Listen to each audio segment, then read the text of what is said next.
Naangalia ziongelea Ruto. Ruto sisi ndio tulimweka kama Wakenya. Lakini kuna IT speech yenye nasikia. Ati sisi watu wa mlima ndio tunachaguanga government. Mimi ni Mmeru lakini sitaki kusikia nonsense kama hiyo. Unielewa? Kusema ati mlima ndio tunawekanga ndani huwa tunatoa. No, itawezekana. Bro, mimi naongea ukweli. Upende ama msipende. Hakuna vyenye ambavyo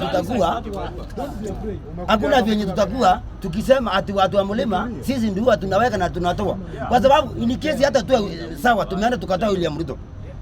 Wale watu wa mlima watakuwa na power aje? Watakwambia sisi ndio tuliweka na tumemtoa. So wakitaka wakuja kwetu, acha niwaambie hivi. Manielewa? Wakuja waseme sisi kama Wakenya tumekataa Ruto. Si waseme sisi ati sisi ndio tuliweka. Mkisema sisi ndio nyinyi ndio mliweka na sisi tutarudisha.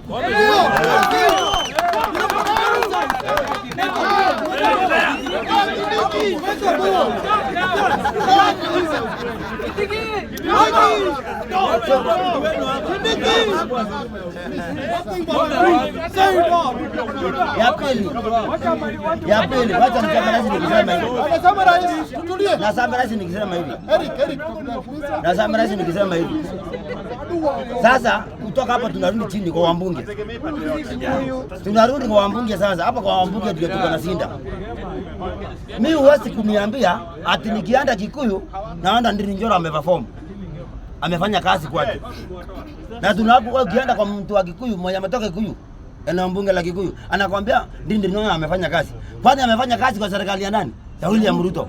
So, my friend, tusije kuhusiwa mtu yoyote mwenye anapiga Ruto tumpe kura. No. Wacha tuangalie uongozi. Ruto sio sera, manielewa? Ruto sio sera ya Wakenya. Tafadhali naomba hivi.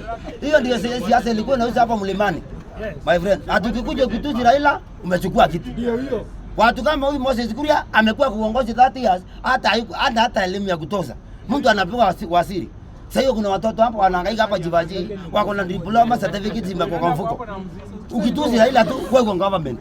Mimi ile kitu nasimama hapo kwa mbunge kusema Ruto sio sera, wambunge waache upusi. Watafute sera nyingine.